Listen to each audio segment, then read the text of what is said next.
Hate them. I hate it. I hate it here. Reggie was pregnant with hatred. His hatred was never far from the forefront of his fetid mind as he gooned day in and day out. At this point, his whole life was structured around gooning. Reggie was weak and foolish.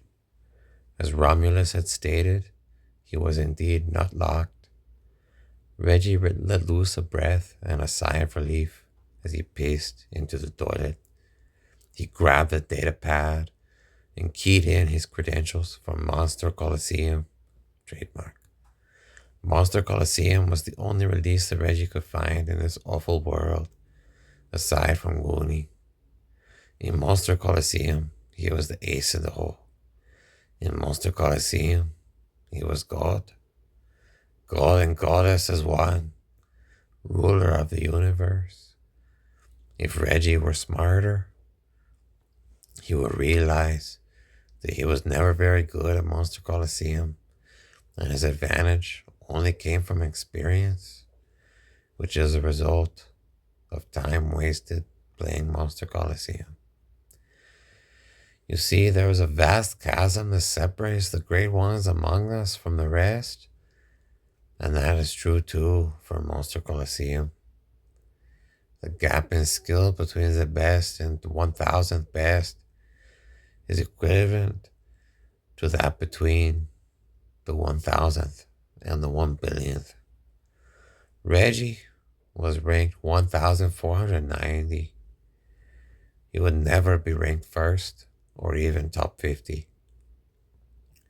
His godlike status in Monster Coliseum was merely a figment of his own feeble mind. As Romulus stated, Reggie was not locked. Reggie readied himself, entered the lavatory, outfitted for virtual reality gaming, strapped on the goggles and gauntlets, turned on his live stream, and queued up for a game of Monster Coliseum. He had already had 4 beers. The memory of some Chinese food in the fridge caused him to cancel the queue. He took off the goggles, stowed them and the gauntlets on the commode stand, slammed that Chinese in the microwave, rice noodles and chicken. If it weren't for food, I would have blown my brains out already, Reggie thought. Reggie was a simpleton. At this point, it begs the question, what the Cypherinos wanted to do with Reggie anyway? After all, it was Romulus who said, with great authority, that there was no purpose in engaging with a nut-locked individual. Nonetheless, Cypherino factions were arising with agendas for Reggie, due to the fact that it appeared as though Reggie could sometimes see the future. It was not known exactly the mechanisms behind this, but Cypherinos, while able to remember their past lives, are not able to see the future. The factions obviously disagreed as to how they should utilize Reggie's ability to see the future. Suffice it to say that some wanted to use this ability to wage war, others to end it, to swindle money and to take money back that had been swindled, and so on. The point is that Reggie could see the future, and there were factions among the Cypherinos. Cypherinos are named as such because the first of them on record were rappers. They discovered through rapping in ciphers that they could remember their past lives. They spread this practice throughout humanity via clandestine networks, expanding their influence due to the nature of time. You see, you could very well be reborn in the past. Let me explain how. You live, you die.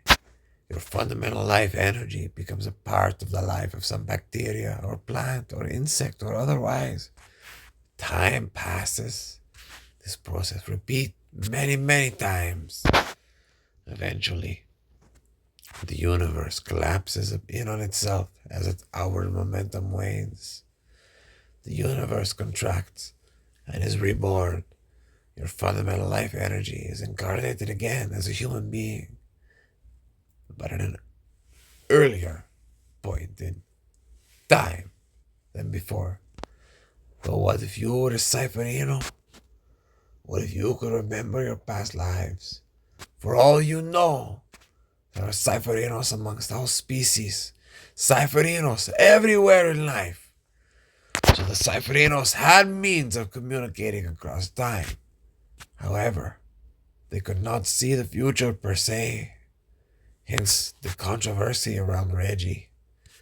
The majority of Cypherinos were of the opinion that Reggie was merely lucky and could not actually see the future. However, some rogue factions believed that Reggie had hitherto unique and special powers that could be utilized to further the Cypherinos' goal of achieving universal justice. Zaina was a commandant of one such faction.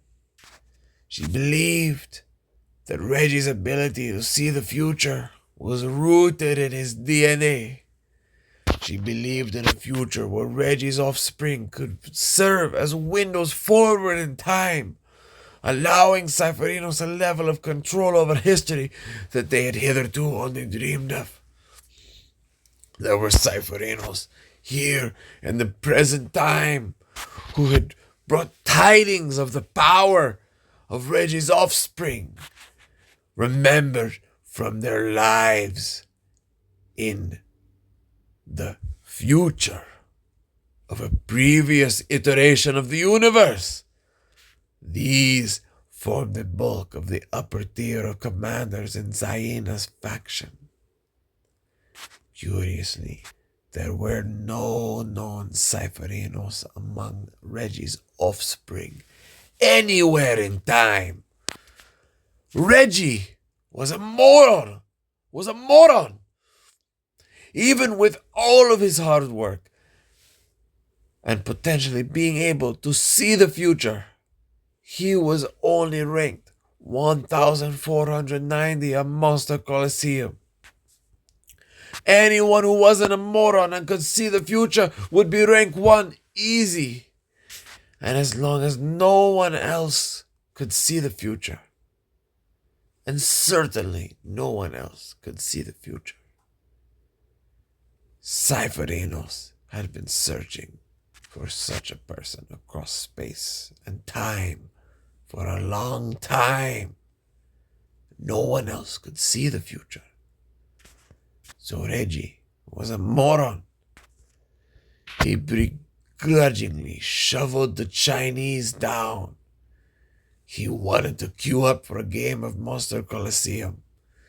He had already spent over an hour ruminating over his old game archives, repeatedly forgetting about and reheating the Chinese. He had had so much booze and cigarettes.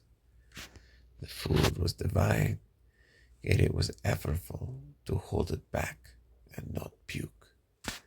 He felt like a degenerate pig, and somehow was loving it. It would only get better when he queued up for a game of Monster Coliseum and wrecked his enemies once more. Yes, even though Reggie knew he was a moron and utterly useless, at least in Monster Coliseum he could feel okay. In Monster Coliseum, he could just breathe and surrender to the muse. In Monster Coliseum, he could see the future.